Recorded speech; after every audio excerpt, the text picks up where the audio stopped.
morning. Good morning. It's good. You can sit wherever you want. Open seating. I can see you. It's not too bad. I was going to ask if you could tilt it down a little bit. See if I can. It's on my Epicam. I can come down. Is it just looking up? I can bring it down. Yeah, maybe just bring it down a little bit is all. There's a lot of space above your head. Well, I'm short. I wasn't gonna say it. Yeah, you were. You're sticking it. Okay, how's that? There, that's better. That's Okay. better. Cool. Right on. It makes you look taller. Christian, yeah, good save, good save. Nothing was the only thing that makes me look tall. Well, stand next to Diane makes me look real tall, because she's a good too. You know, okay. Exactly. Yeah, it's advantage to be done. You know. Christian is extra good. Christian brought all these pastries, man. Trying to watch what I eat, and man, it's Oh, good. yeah? And then they all bring them over here, and I'm doing the podcast. I'm like, I do have coffee though, you know. Wow, what a great class! Hey, we're gonna take them once we get rolling. We're gonna bring them around me, and then we're just gonna say hi. We had a minute, fire here, here we are, and then just very quickly, just go down the line, and just say my name, say something, you know. Pop back over there. It's the other podcast. We're gonna try to keep questions minimal and kind of quick. I don't think enough time. It's a really long one, you know. It was involved. I worked on it, so I didn't come out last night. It was. I usually have a page and a half or a page, and I got 1, 2, 3, and a 4th.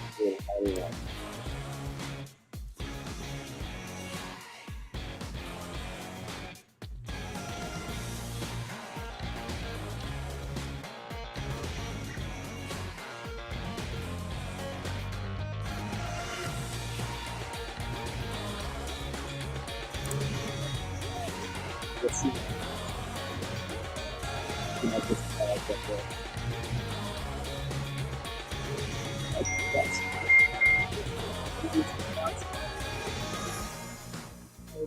Yeah.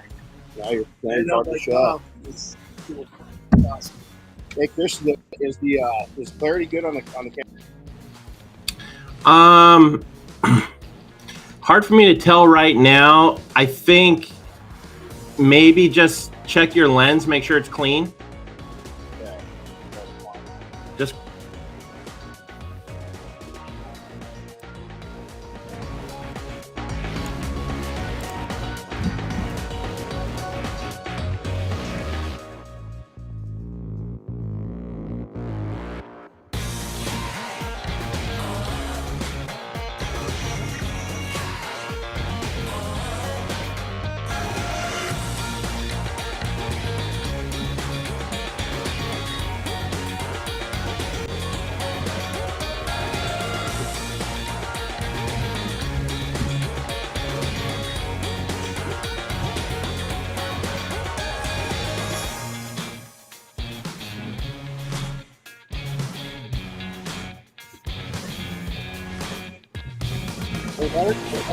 yeah, that actually looks a lot better. Good. Big podcast, not too bad. Hey, I keep a bottle of that stuff at my desk. Yeah, I usually do too. It's pretty awesome.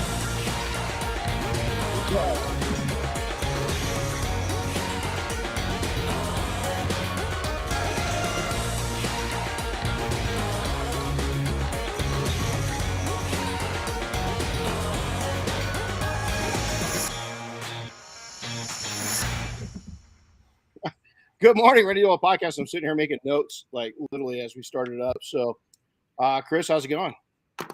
It's going good. Good. It's Wednesday morning. 8 o'clock for us folks on the Pacific Coast, and we're getting going this morning. Guys on the East Coast are saying, "Hey, man, half my day's already completed." What the hell? I know, but let's be honest. Those of us on the West Coast, we still get more done. Yeah, I don't know. I've been in Jersey before. Pretty hardcore. So, hey, so this is a cool. This is one of the most. It's one of the most. It's not one of the most difficult podcasts to put on, but it's like we're just talking about it right now, right? It's like 5 hours of stuff in 45 minutes to an hour. And it's something that a lot of people, we always talk about leadership, but we don't talk about followership. And it's so important for people to get those two down, but people they get it the wrong direction. Because people always want to come out and born leader, lead, don't follow. And it's kind of true. I mean, you do want to you become a leader, but at different points. But to be a good leader, you got to know how to follow. Everybody's got to follow, right? And so the other part of this cool thing is who we got here. So we got our second class for May. We had 2 of these this month. Which demand's there. We do it. But I'm glad. When's the next time I have to do a double? This October. Has been October. I got you a little break. So I'm going to jump ahead a little bit. So this month, I haven't had we had the one day. So we had a 5-day earlier in the month, connected to a 1 day because we had to shift that because I had this search and rescue training coming up. Before that, I had a military training. Then in between that, I had my AT within the Guard.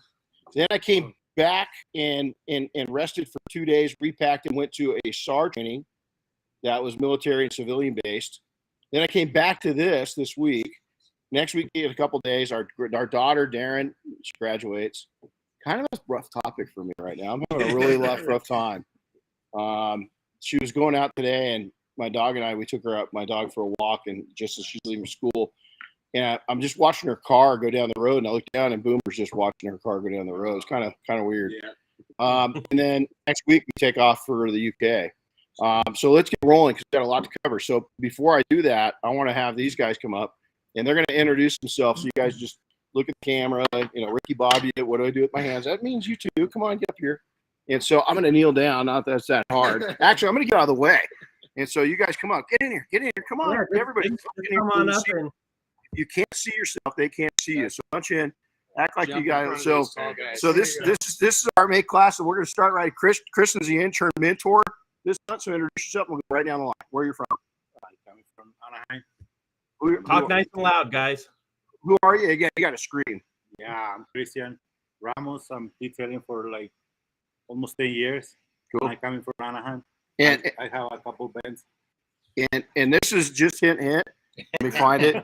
When you come, pastries are, it gets you an A in class. Okay, go for it. I'm Wayno. I'm an aircraft detailer in automotive detail. Cool. Where are you from? Nashville. Okay. I'm John Eberly, and I'm from Auburn, Nebraska. Cool. Dave Conroy, Incline Village, Nevada, Lake Tahoe. Scott Bechtold, Virginia Beach, Virginia. There you go. All right. Cool. Good to have you guys. This is cool. Thank you. All right. Let's jump into this, man. So today's part of one. This is going to lay out some knowledge and facts that a lot of people just don't practice it. Again, we're tuned when we're entrepreneurs, or if you're on a sports team or military is, leaders. But really, like this training I just went through, these are the top performers within. And what we do is we're trained. I mean, there's so much stuff they went in. Basically, something really bad goes in. Our team, a really small team, maybe me, is going to go into a community. And I'm going to come in with a fancy uniform on. And if I'm practicing leadership, it's going to be a real problem. Because I'm going to have a mayor, and I'm going to have a police chief, and I'm going to have a fire chief, and I'm going to have public works and all these different things. And if I come in here, all flared up, cobraed up, and try to take over, that's not helping anything. But if I come in and I'm a servant, how can I help you? These are the resources we've got. Tell me what you need. Is that a leader? Yeah, it is. It's a leader that understands followership. And it's a person. It takes a very strong person to master both. But here is I want to point out you got to start mapping followership first. And I'm going to give you some hints. Here's some things when I know somebody hasn't mastered follower. I'm going off the script a little bit. This is one of the few times we have a big script. Is A, they have conflict. They have conflict with their staff. Is that if they have a high turnover and they're barking orders, if they're not laughing at their staff, if by their help wanted ads, all of that I can tell a lot if a person's just simply skipped the followership part of learning and went right to trying to be a leader. It is obvious. Here's the thing I want to get across is when you study and you start to master followership, what happens is that's going to help you with your customer base. Okay, because when you get in front of a customer, again, cobra up, take a command position, and you're going to lose a lot of battles, especially with women. Okay, and believe it or not, you get a guy that is my age and you start posturing to me, it's just the wrong message. I don't need that. I don't care what age you are. I don't need that. I don't want that. But if you take and you're humble and I can see you're following my lead, I'm telling you as a customer, I'm telling you as a community member, I'm telling you as a family member, hey man, this is kind of what I need, and you're listening, that's pretty badass. It's pretty badass. And so these are things that if you're gonna and being a leader, a lot of people think they're gonna be an industry leader, they're gonna be a leader in their company. Listen, if you're barking out orders and you've got conflict within your ranks, of your company, is like the military. I'm a leader, but it's not my company. Right. And listen, and this is a slide I want Chris to pull this picture up real quick. Is that I had a colonel tell me early on, this when I was a little boy, is that he told me that everybody salutes somebody. And if you look at this President Reagan, what is he doing? He's saluting somebody. And so, to be a great leader, to make it to that office, even the presidents, all of ours, and I just picked this guy out because I like him, and it was my first presidential vote, back in those days, Mondale versus Reagan, and so when that colonel told me that, and this is when I was a young boy going into manhood, right? Teenager still. I still had a teen. Is when he told me that, I was like, oh my God, that's true. I mean, the boss knows when to not be a boss. And so I thought that was really interesting. So, hey, so small talk. This week's training, we introduced these guys. They had the Wrath of Diane yesterday. They go into Wrath. Yep. They had a long day. But you guys, great job. I came in and looked at these interiors. Today, amazing day. Sanding, wet work, headlights, coating. I mean, we go into so many cool things. It's not that wasn't cool, but we go into another layer of cool things. Yeah. So, past couple weeks, man, I mean, this has been, I'm on the front side of Everest climbing it schedule wise right now. I'm just about ready to peak. About next Thursday, Friday, I peak out, then I start slowly kind of going down to a nice schedule again. And it's going to be really enjoyable. So, hey, Chris, let's jump into this a little bit. Let's talk about meetings and stuff like that. Hey, what's on this shirt? Is this a new one or is this an old one? Oh, it's an old one. I haven't bought any in a while.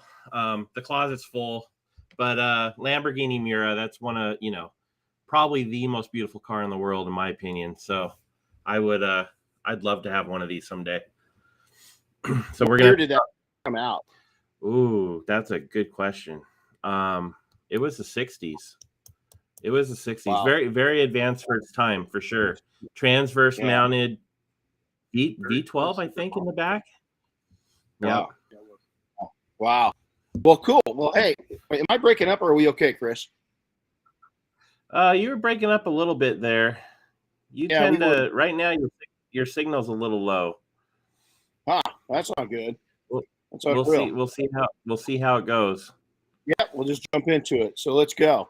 All right, so let's go into Yeah, I was gonna jump in real quick. You know, the title of this, we got a word in there, profound. And you know, when you start thinking about that, profound, you know, the definition is like very great or intense. So, you know, you could replace this title, realizing the very great success within your life, or realizing the intense success within your life, you know. But there you go. That's what it means, you know. And profound people are intense people. Yeah, absolutely. You know, we're going through disc training right now. All the leadership of our group, right? You me included. And it's cool to see the different personalities and how to interact with each other. But a lot of people, you know, profound. What's profound? Listen, I'm never going to be a billionaire. Not on my wish list, not on my bucket list, never has been. I know a lot of billionaires, and I've seen what they've given up. It's hard enough to become a millionaire versus a billionaire. That's a lot of zeros on there. But profound success can be found. It's not about money. It's not always about money. You've got to go into freedom of lifestyle, being happy, of doing what you love, of not being tied down to a ball and chain, the job. You know, even though your company, I mean, Chris came to, you know, lifestyle. Hey man, Chris comes in. Yeah, I'm gonna get this position, and you know, we're gonna live, and hadn't quite happened yet. He's just, you know, met his foot's on the accelerator, and now I got to pump his brakes, you know, because he just doesn't know how to put the brakes on. Although I think we need to reenact that Top Gun video that you sent me. I think I saw a lot of similarities there, buddy. You know, I saw a lot of similarities in that. You know, so yeah. I'll show these guys later in the week, but when you get here. But that was funnier now. But you know what? You're right, Chris. Is that it's greater intense. It's and intense people don't have to be obnoxious people. You know, the most obnoxious people are people that have taken the leadership role without having a followership role. Is because if you don't know how to be a follower, you're not going to be an outstanding boss. And it's not just about employing people. It's connections. It's people. It's all these different things. And so now when people think about profound success, they think about the obvious things. Here's what the average person thinks about, okay? Within that. Chris, do you want to cover that list real quick and go through You know, the average person, you know, they think about some of the things we touched on already. Income, wealth, getting famous, building a big empire, you know, having a fancy house and you know, a Lamborghini Mira maybe, you know, fancy jets and yachts and all that kind of stuff, you know. You know, and you even threw a couple notes on here. I like this one.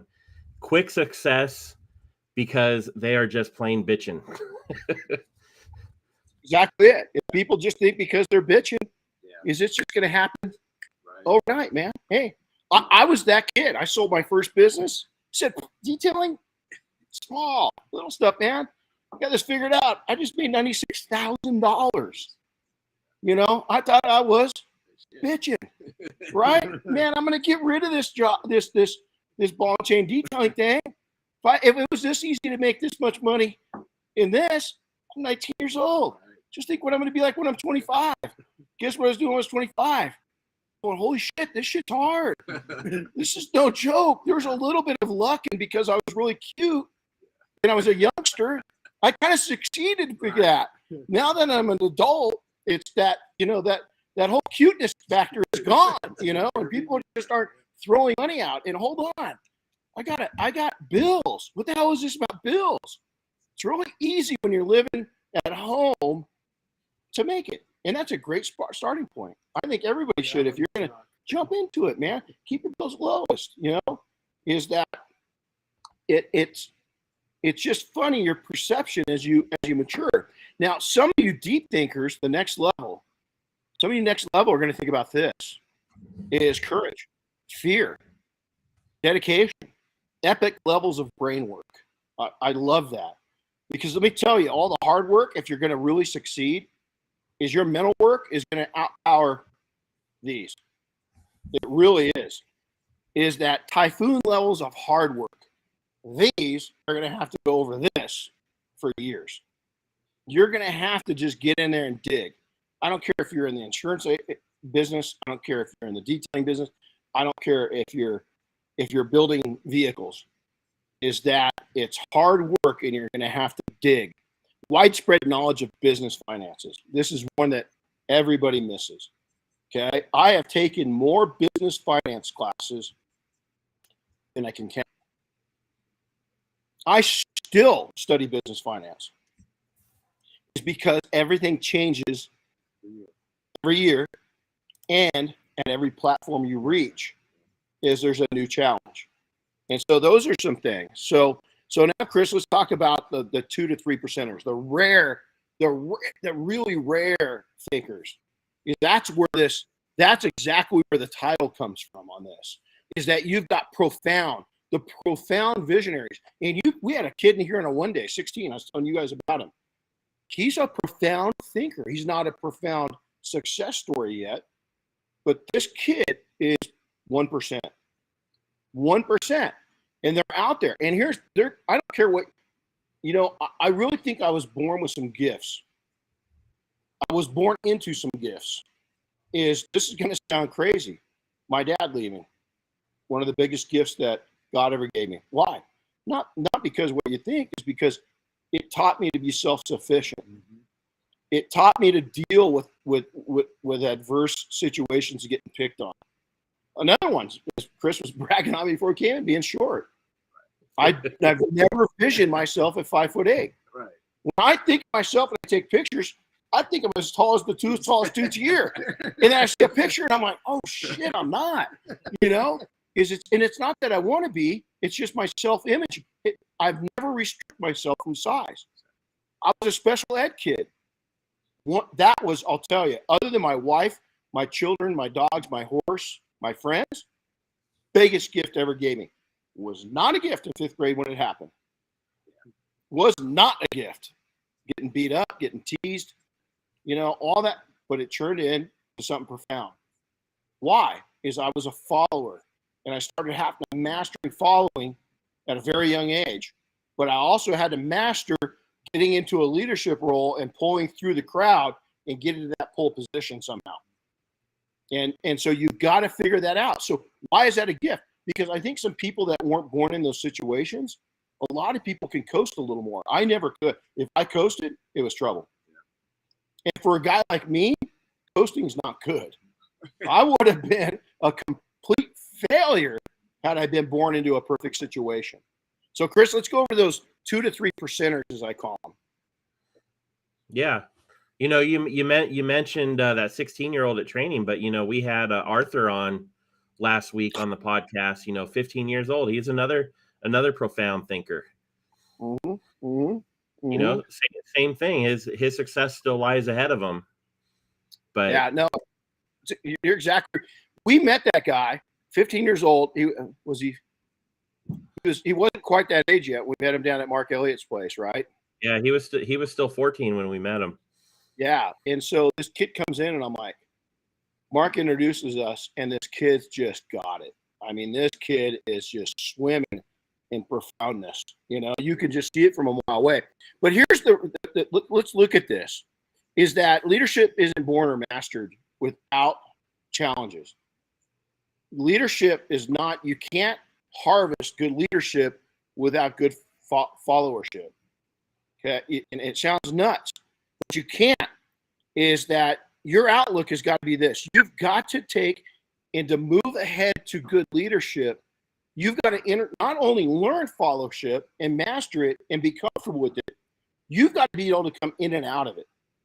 You've got to be a leader that has empathy that comes down to the followers.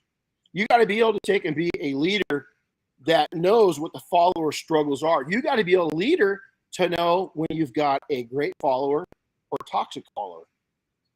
We're all going to have toxic customers. It's kind of a follower, right? Is you've got to be know the win of getting rid of that toxicity. Yes. You've got to get it gone. You got to get it out of your life. And so, with that is as we move into part 2 next week, next Wednesday, is that going into leadership. Think about that. Think about that. You've got to take have I been so concentrating on becoming a leader that I forgot how it is, or what it is, or what it means to be a follower? So, Chris, let's talk about leadership and some of the characteristics of leadership. Well, leadership or actually followership, right? So, Followership. not a problem. So, like leadership, followership is best understood with an explanation, right? They're followers of character and commitment, acting to support the needs and goals of the team. So, moving beyond that, like effective followers are usually independent, critical thinkers. They work well with others. They're solid in their understanding of the goals of the group and the mission of the group, and they don't hesitate to bring their concerns to leaders, right? They're gonna speak up. They're gonna voice their concerns, maybe even their opinions, with the goal of benefiting the team. Absolutely. And a perfect example of that is just, last night I'm putting this together. My boss in the guard is calling me, and her and I are talking. And we were talking about that, how our unit, has got such a great group of people we've got the majority of people in our group are exactly that. But then we've got the next list, conformists in our ranks. So that brings some other challenges, because if you share your opinion and you're out there and you're thinking ahead, and you're thinking about how to push the group ahead, are you hurting or helping the leadership? You're helping them. But when you have conformists, so Chris, go over this conformist list. If you have conformists. So conformists are, they're yes people, right? To put it in layman's terms, they're butt kissers. So, they're gonna carry out the mission, but they're always gonna say the things that they think that the leaders want to hear, right? Or that they want them to, what they think the leaders want them to say. And, they're going to depend on the leaders for the direction. They're not going to be able to think critically, make their own decisions, put up their own ideas, that kind of thing. Perfect example of this is we kind of had a shit show a couple weeks ago when we were on our training for a couple days up there on base, right? So the big day, all the bars and stars are coming in. We're out on our horses. And so we had this all orchestrated when they came up. So we turned the horses and went right towards all these generals, colonels, majors, all this stuff, right? And we got to them, we divided, and we surrounded them with our horses, not in an offensive way, but in an impressive way. So then we took and we formed back up, and we took the horses back over, and then three of us turned around, went back to answer questions that the senior leadership may have. So the first thing that happens is our tag, which is 3 stars, okay, comes up to me and goes, "Hey, Doyle, good to see you. How you guys going? Hey, man, how's the training been? Has it been worthy?" Okay, now if I was a conformist, I would have said, "General, been awesome." Right. Okay, it wasn't. And my direct boss and his boss are standing right behind a 3-star, and they're looking as soon as the guy comes to me, and they're looking, and both their eyes closed because they know right then and there, where am I on the followership chain? Yeah.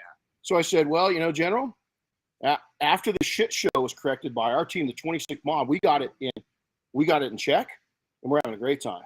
But up until that point, sir, it pretty much sucked. Exact words. Yeah. And he goes, wow, okay. He says, I want to hear what went down. Okay? Not what the other 2 guys wanted to hear. Right. But in the long run, what happened is we went in and corrected a bunch of mistakes, and we shined. We look good. Okay, we look good. And a lot of the other units, we didn't know. There's 300 people there. A couple of the other units did the same thing we did. They improvised on their own because we had good leadership. Yeah. We respect our leader, and we made it work. The other ones that don't have good followership were an absolute mess because they don't respect their leader. They've got some toxic people in it, and it goes right into this. Passive followers. Let's go over this. Passive followers are alienated followers. Now, this may be because of something that you did. And here's the good or bad news is even if you did do something, they think you did. So these are festering wounds in organizations, either created or implied. They criticize, they never really provide depth and solutions, but are quick to judge those in leadership and take shots instead of assist. Okay, those are some crew. The support is selective, most often only to follow the other festering team members. So what do? They become pack animals. They sit at the water cooler. You ever heard of those discussions? Yes. I remember my short time in corporate America. Man, the drama, I stayed as far away from that as possible. Why? I had a job to do. That wasn't part of it. And then the passive followers are cheap. They're not active. They want to belong, but don't want to earn it, and they pay to play. They're paying to be a part of whatever you are. Okay? Not necessarily a bad thing, but not necessarily a good thing, because if you're not careful, they're going to go into the alienated followers pretty quickly. Now, some aren't. Some are observers. Those are good followers. But now you can see is you got to start developing your followership as a leader so that you can spot these things and know the difference between his personalities. So key points about followership: honor followers. If you've got followers, if you can't pay right, you shouldn't be hiring it. If it's the wrong butt in a good seat, you just need a warm body, it's dangerous. Okay? Is a follower has a common purpose with the leader. Okay? They understand the intent, they understand the mission, they understand the direction, and they're gonna help us all get here. Okay? And when I say all, Christian, it could be it could be a part-time person. Listen, let's huddle. Okay?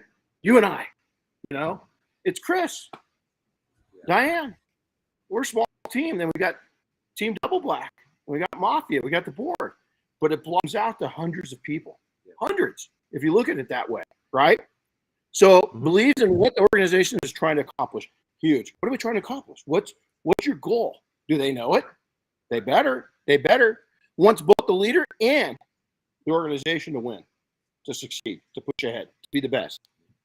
Okay. Now you're starting to see what do I have among my people? Are they that? Has the courage to assume responsibility. Doesn't ask for it. Doesn't overpower you. But says, man, that's something that I can do that I'm just going to go ahead and do and take off his or her plate. That's massive. Has the courage to serve. One of the best things that ever happened was that we did a lot of volunteer stuff when we were running the shops. And I love to see my guys just show up to help out. I'd never put the pressure on for them to do it. But I always knew who my great team members were because they just did it. And they bought into it and they saw value in it. Is the courage to challenge. Challenge you as a leader. Challenge you as a follower. Challenge other staff members. Challenge themselves. Massive. The courage to participate in transformations when needed without causing mayhem or divide. Okay, transformations are always going to happen. I don't care how big, I don't care how small your company is. You have to transform. One of the things that I really watched as a youngster, and again, this is my followership. I'm still a follower. At my rank, both in the mafia, within the industry, I'm in the Hall of Fame. I remember standing up there when we got inducted, and one of the guys, everybody on the stage was 70 plus years old. So one of the guys goes, "Hey, how old are you?" And I think at the time I was 54, 53. And they go, "Hey, what are you going to do for the next 30 years?" And I was like, "Have fun, get more people in the Hall of Fame, build up others, show people how to do it when they're in their 40s, is cut it off." Those were the giant slayers of our time. I'm standing on those guys' shoulders to this day. Is that is a sign. And then this is really important: is has the courage to leave. Every career ends. Every time ends. So on search and rescue, if we're on a mission, is that if we've got, there's usually anywhere from 3 to 9 of us, just depending on what we're doing, right? Well, if Dave is our specialist in ropes, and Dave's the only one that knows ropes, and we all show up, we got to get the ropes, mission. No, Dave might be the badass, but he's going to take and make us junior badasses because there's going to be a day that he's not there. I'm in search and rescue. I'm really tracking, really, really good at it. But I'm a jack of all trades and a master of none on everything else. I can do someone says, okay, Doyle, hey, we need you to set up a blade. We got to get down there. Good. It's not going to be as pretty as Dave's. Dave taught me how to do it. It's going to be safe. I guarantee you. Not going to look as good, but we're going to be able to get down there safe. Am I going to do it? No, it's going to take me 3 times as long. 3 times as long, but it's going to be safe. Right? So, matter of fact, we're going to go through a lot more rope and webbing and everything else because, man, I'm going to make sure because I'm not Dave. I'm going to get injured. So, the courage to leave, what does that mean?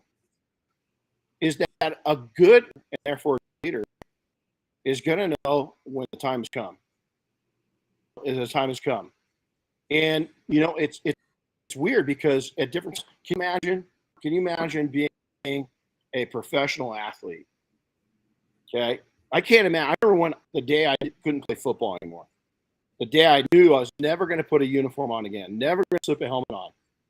Mine's sitting over there. Every once in a while, nobody's looking. I still put it on. But it's. Can you imagine going from the time you're 5 until you're 35, one day, realizing it's time to leave the game. But yet, they have to do it every year, And we've all seen the athletes that it's past time, buddy. Right. You should have left a while ago. It's getting a little toxic. It's getting a little hard to watch. It's time to move on. Yeah. And you respect that. So profound successions don't come naturally. They don't come quick. They don't come without wisdoms. And what I mean, people say wisdoms. You got to have a lot of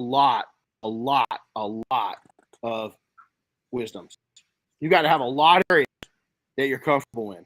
You got to have a lot of area that it's really important that you do that. So this is pretty cool. My computer is going to go dead. See, we're ordered up just in time. And Chris, we'll go pull that next slide up. We want to thank Double Black for doing this. And we want to take it and let us know how we can help you. Yeah, let us know how you can be a success. Make sure to make a comment, tell a share. Most importantly, is this Memorial Day. It's not a happy Memorial Day. I really don't like it when people say that because the meaning of Memorial Day are men and women we've lost. And it's not a down day. It's a day of remembrance. Go out, have that barbecue, have that time with family because you're blessed because those men and women gave up the ultimate sacrifice so that you and I can go and do that in this great country. And so go out and have an amazing, amazing Memorial Day weekend and study being a follower, mass followership. Get into it. So, Chris, any closing word? Man, you just a little bit. I had some thoughts on when you talked about having the courage to leave. I spent way too long in an industry that I didn't belong in anymore. I didn't have the courage to leave when it was time to. And so when I eventually did get that courage, it changed my life and for the better. So that's just kind of my thought there. Well, and that's an important thought. Sorry, I'm going to get a extension cord to plug in because I didn't know it was going to eat this much electricity up, this much power. But and a lot of people think leaving an organization is tough. I'm often asked at my age, hey, when are you going to retire? Jeez, it's not even it's not even a process. It's just not. So to be able to even think that is beyond my thinking. What I do want to do is how can I take and live the life I want and teach others how to do it also. Does that make sense? And I think, I look at Carol Shelby. I remember seeing Carol Shelby, and there's other greats too, but Carol worked in the booth at SEMA. 80-something years old, dude. And the guy is There was no way they could bottle his energy. There's no way they could bottle Carol Shelby's presence. There's no way. I don't care if he was 30 or 80. There's no way. When you got in the presence of the man, you knew you were with greatness. I mean, just standing back, my first time seeing him, there's no way I'm going to approach him. He's right there. I could have gone up. Why didn't I? I was scared to death. I didn't deserve it. I was a follower. See where I'm going?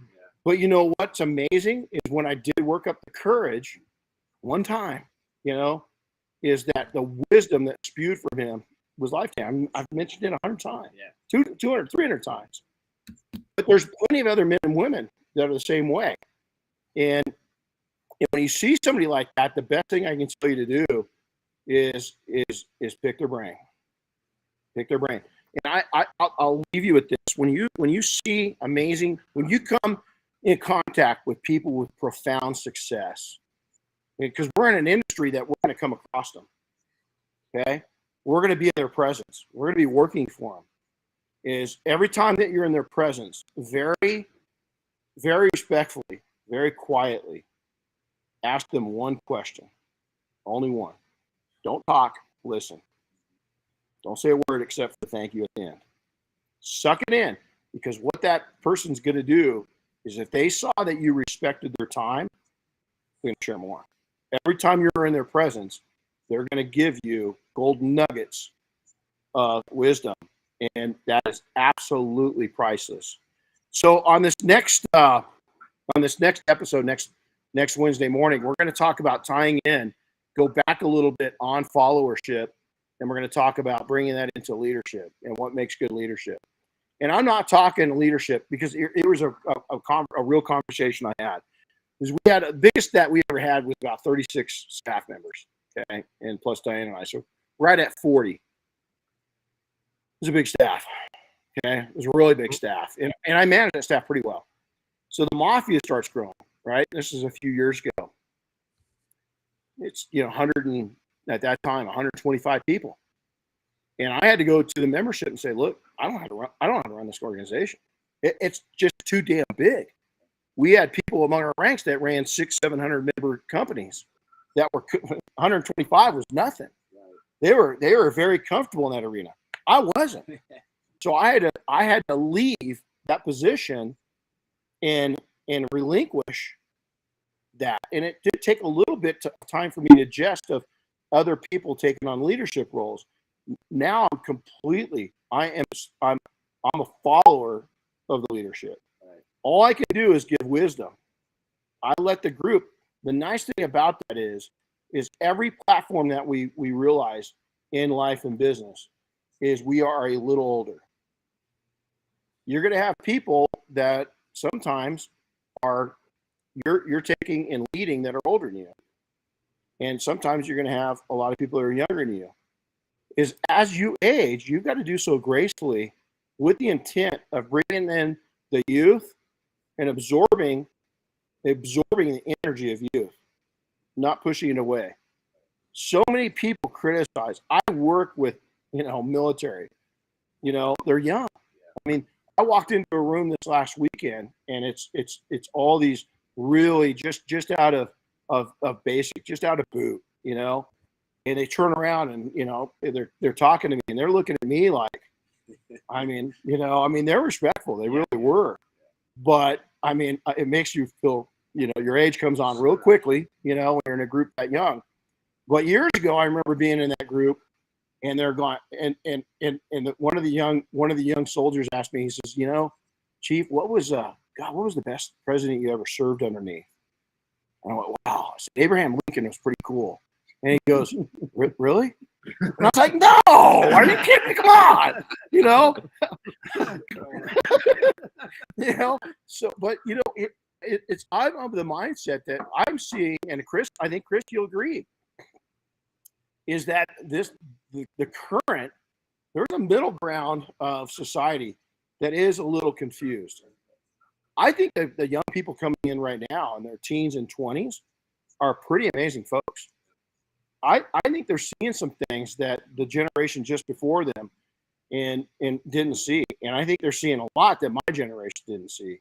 And I think it's kind of going full circle back to where we're going to get a small percentage of those individuals that are like the greatest generation ever. Those people that fought World War II and everything else. I think we've got some dedicated young people that are at that level. They're not lazy, not all of them. But the ones that we're seeing that are positive, what they're seeing is that they've watched their parents, which many times were my age, work their asses off for what? And I think they're questioning that now. I kind of preach that. Don't do as I did. Don't do as I did. You know, as Steve Harvey says it best, and I've adopted that. Is that, you know, it took my entire 40s to fix my entire 30s, you know, of bad habits. Yeah. Steve says it took his true. Yeah, because I had the great habits in my 20s. Great follower. I was learning. When I went into the leadership role, what I didn't realize was I wasn't all that. And I overtaxed and overworked myself because I hadn't learned the skill base in a good follower in depth yet. And so instead of taking and coming back a little ways, is that I had to. I thrust myself into the leadership role in my companies. I was known in the industry. I could care less about that. I wasn't after that at all. But what I'd done is I created a pretty sizable operation or operations, many businesses underneath our shell company. And it took a lot more leadership than what I was capable of delivering to those companies. So I was learning from drinking from a fire hose. Yeah. You know, is because rapid growth, that's the cost of rapid growth. And in my case, I just wasn't ready for it. You know, did I make it? Yeah. Did I learn a lot? Yeah. No regrets. Would I go back and change anything? No, not really. I just wish I would have slowed the pace down and realized that Rome's not built in a day, and I can only throw so many bricks at it. And if you don't have enough bricklayers, the bricks start stacking up on top of you. And then first, second, and third failure. Exactly. That's it. First, second, and third defeat. It's learning. It's an opportunity. The lessons of lessons. The lessons of lessons. The lessons of life. So, hey, Chris, I think we're done, bud. Anything to add on after that little? No, I'm good. Just you know, the usual. If you like this, share it. We'd love for you to share it. We'd love to see it getting out there more. And if you got comments, let us know. Email us. You know, it's Chris at detailingsuccess.com and Renny at detailingsuccess.com. You know, let us know if there's something you want to hear in the future, if there's something you liked, or there's something you didn't like. We love to hear the feedback. So, but that's what I got. They're saying if you haven't come to the training, you should. So I didn't say it. Thank you. I'll pay you later. We'll buy you a coffee. Hey, thanks a lot, everybody. Again, you know, Memorial Day. Take a moment and God, we live in an awesome country. And what we have to a lot of people is really screwed up right now. We're a young country in the greater scheme of things. We're a really young country, and we're going to have some hiccups, but our freedoms we have has been paid by gallons and gallons of blood. Gallons of blood. And we got to remember the prices paid and those that paid it. And take a second between having that hot dog and that burger and that beer, and just take a quiet moment and thank those that have paid that price and the families of those people. So, all right, guys, Chris, we'll see you tomorrow. And with that, happy detailing all. We'll see you later. Yep. See you guys.